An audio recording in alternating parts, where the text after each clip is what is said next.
Hello beautiful glam girls, welcome back to another video. Also, I did film a makeup tutorial slash makeup vlog for this look, and I also did an IGTV makeup tutorial for this look. So if you want to see 2 minutes just the makeup, go to my Instagram, Gabriella Lascano. It's somewhere on the screen, and go to my IGTV videos and it will be there. Obviously you can tell the dark lip. I'm feeling very fall vibes right now. It's gloomy. So yeah, and also today's topic, as you see in the title, is a little bit on the darker, spookier side. If you follow me on Instagram, you guys saw that I asked you to ask me some questions for fun, to do like some little Q&A on Instagram. But it ended up bringing up a really interesting topic about paranormal activity, because one of the first questions I got asked, I believe in ghosts and spirits and like paranormal stuff.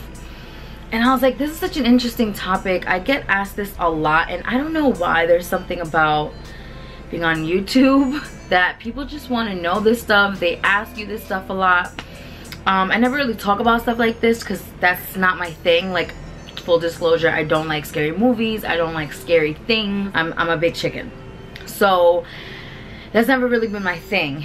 And growing up, I grew up in a Christian household. I was taught, you know, according to the Bible, that if you're a good person, you go to heaven, bad person, you go to hell, right? Like, that's the basic idea. And you know, as that belief goes, your soul and your spirit goes somewhere. The idea that someone could be like stuck, or like their ghost could be stuck, or could be like roaming or haunting, like trying to find somewhere to go, like that doesn't really resonate with me, because I believe that you go somewhere. But at the same time, I don't know everything, and I don't claim or believe that I'm so smart that I know everything. So my point is that this is not a topic that I particularly find so riveting, or like something that I'm so interested in, but at the same time it is interesting. And my mother said that, like, growing up, her mother and her sister were like into, not witchcraft, but a little bit of like Santeria, which is in Catholicism this like separate little place in Catholicism where they believe in, you know, praying to idols and praying to spirits and praying to saints.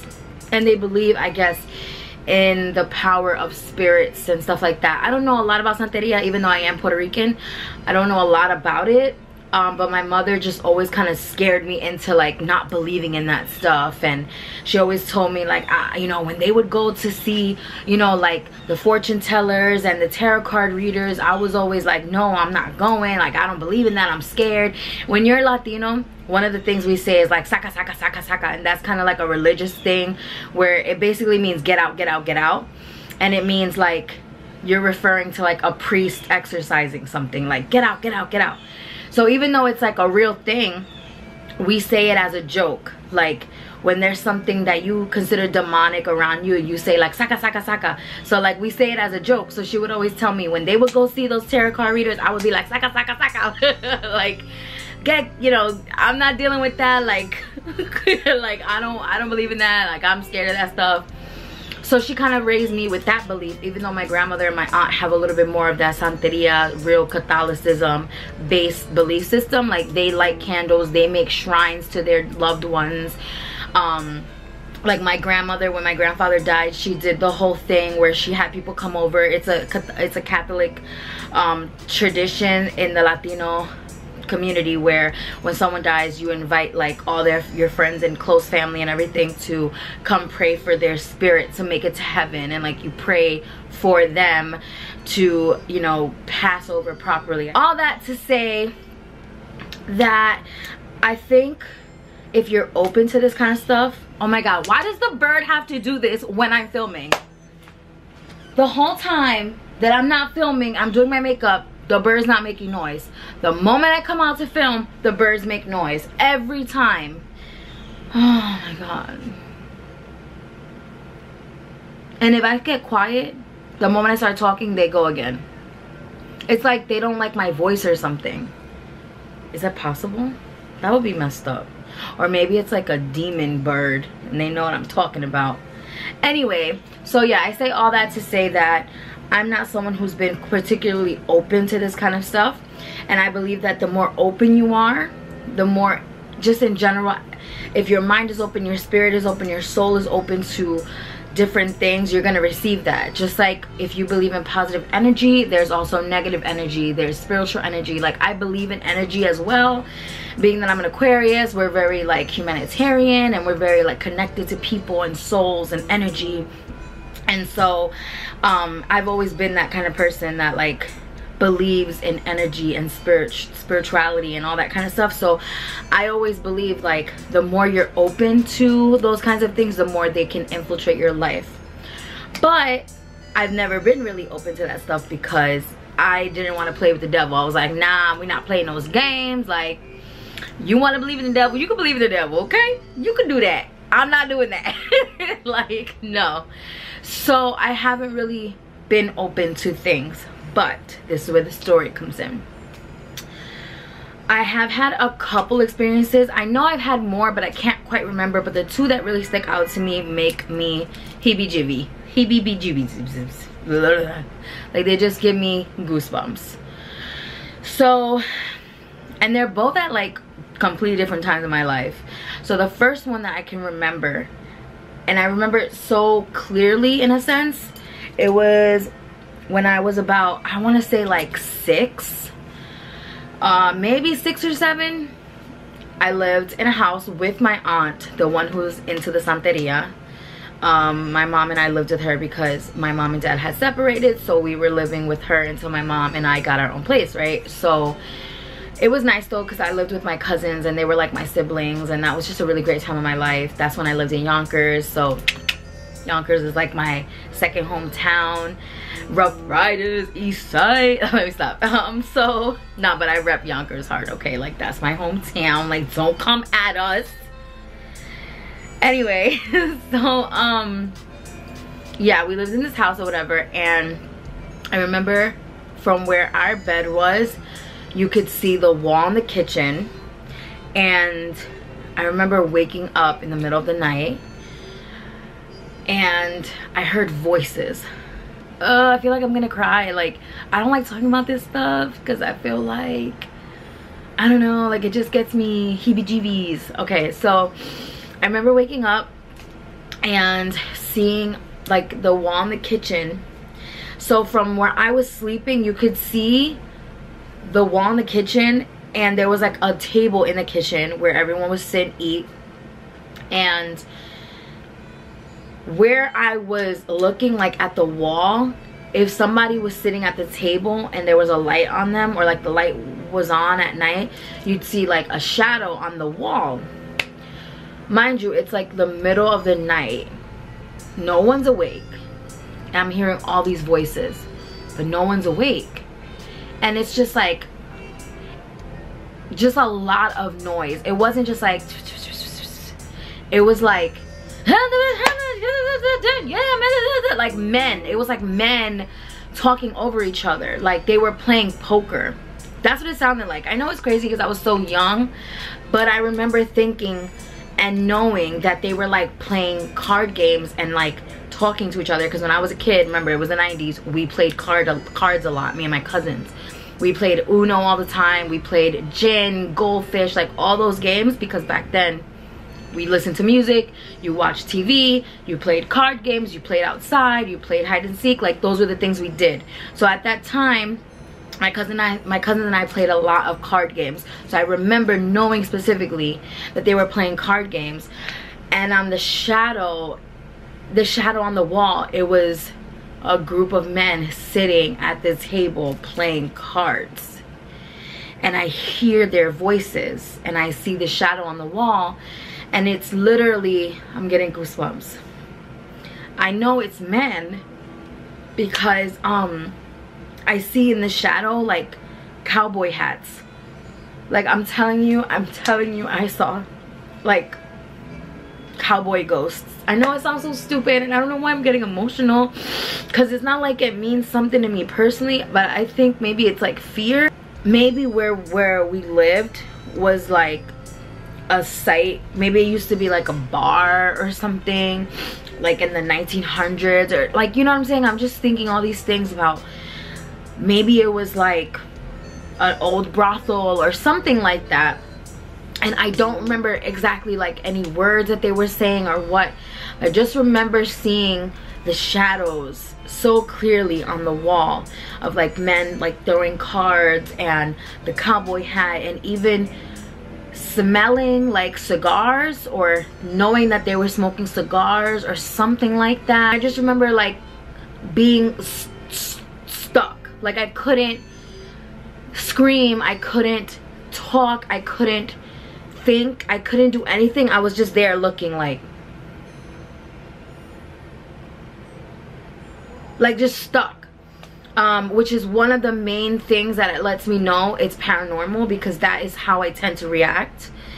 I just get stuck, like I can't do anything.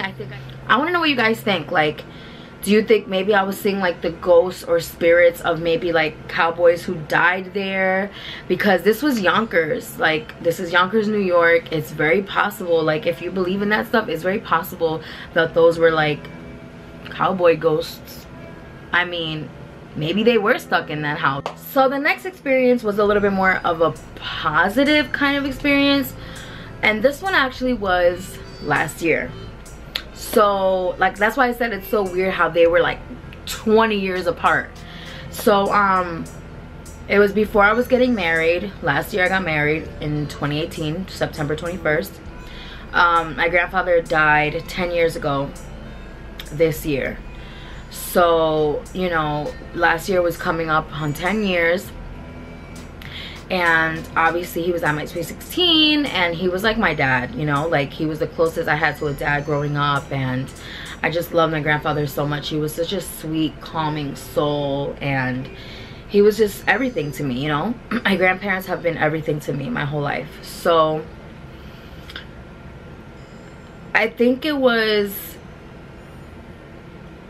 damn, I wish I remember perfectly what happened, but I was standing here where I am now, like standing right here doing my makeup in this mirror. And I remember, oh, I was talking to a friend. It was the beginning of the year. I was talking to a friend, and she was saying something about coming to visit. And my grandfather died April 16th, 2009.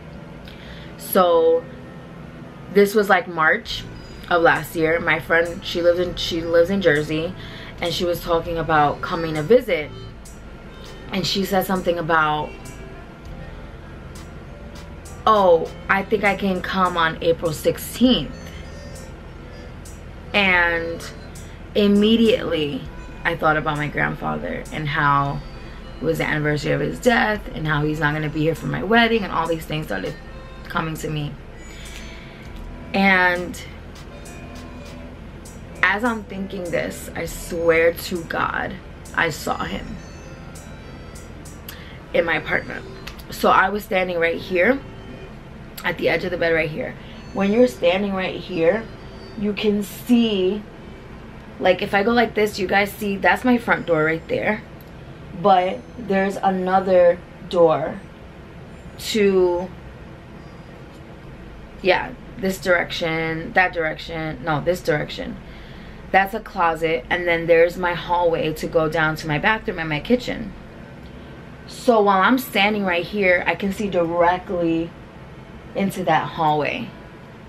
And as I'm looking into the hallway, I see my grandfather walking. And I saw like his shoes and like the bottom of his legs. I couldn't see his whole body because he walked past. But I knew it was him. Like I knew it was him.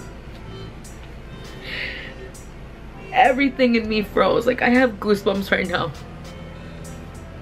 Everything, I froze. Like I couldn't even talk.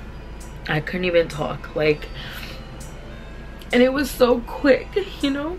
And I wish I would have seen him a little bit longer. It was so quick. And I don't know why I couldn't see him longer, but maybe he thought I was scared, or maybe I was scared and I scared him away. Guys, how freaky. Did you see how scared I was? So as I'm talking, I hear someone knock on the door like a fucking creep, and it was my UPS guy. I got a package from Fenty, but yeah, that scared the shit out of me. Like, that was so creepy. That has to be a sign. Like, that has to be a sign that that was my grandfather. Like, I was literally shaking, answering the door with like a tear coming down my face, and he was like, oh my god, did I scare you? And I was like, you have no idea. Like, I was talking about something scary and crying, and then you knocked on the door, and he was just like, oh my god, I'm sorry. Like, I was like, it's okay, it's one of those things. Like, I couldn't explain to him, like, I'm talking about my paranormal story with my dead grandfather, and then you knocked on the door while I was crying. Could you imagine? I should have just said that. I should have been like, oh, I was thinking about my dead grandfather and you scared me. That probably would have made it a little more understanding. But anyway, maybe that was my grandfather telling me to stop fucking crying, because it was a good thing that he showed up. But yeah, the good thing about coming from a family that believes this kind of stuff, because even my mother believed it, because my aunt and my grandmother have dreams with my grandfather all the time. They light candles for him and they talk to him. They believe that he comes to them, that they've seen him before. So of course, like I said, as soon as my mother and grandmother heard this, they believed it. They believed that I saw him. They were like, you know, that's him telling you that he's blessing your marriage and blessing your wedding, and he's with you, and like all that kind of stuff. And I did feel that way after, like, but in the moment it was so scary, because you cannot convince me that I didn't see him. Like, I've never felt that kind of experience where I really like saw something, you know what I mean? Because sometimes paranoia gets to you, and if you're scared of stuff, like, you make things up in your head, or like every little sound becomes something. But I've never had an experience like that where I really saw something or saw someone and believed it in my soul, in my spirit, like believed it. And I was stuck, like completely shook, could not move. I was literally like choked up, like I couldn't move. I literally was stuck where I was standing for maybe like 10 minutes straight, and I was just like texting people and like crying, and I just couldn't control myself, and it was so emotionally exhausting. But at the same time, like, even though it was terrifying, maybe that's why he doesn't really come to me, because he knows I'm scared, and maybe he was just like testing it. It was scary, and I am happy that I saw him. Do I want that to happen again? Probably not, because that stuff scares me, I'm gonna be real.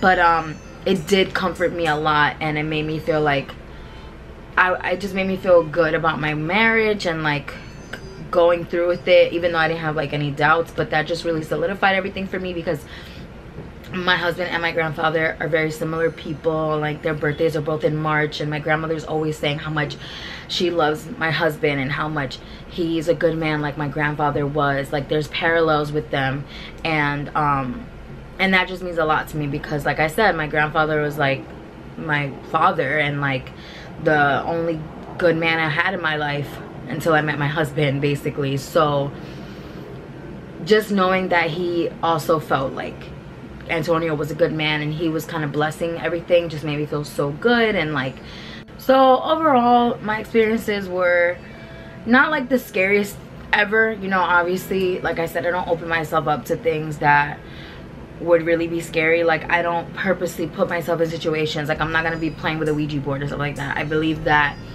if you do that kind of stuff, you are opening yourself up.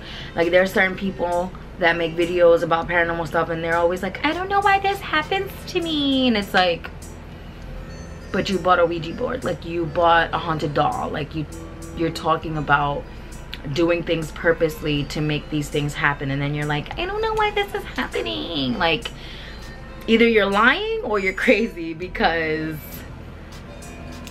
you're kind of bringing it to yourself. So yeah, those are the kinds of things like I'm not gonna be doing. Like, these instances were situations that were out of my control. I didn't do anything to bring them on, but I don't look forward to anything else like this happening. Let me know what you guys think. If anything like this has happened to you, I want to know your thoughts down below. So don't forget to like, comment, subscribe, all that good stuff. Leave your experiences down below, and I'll see you in the next one. I love you. Stay glam, and I guess stay spooky, darling. Stay vampy, darling.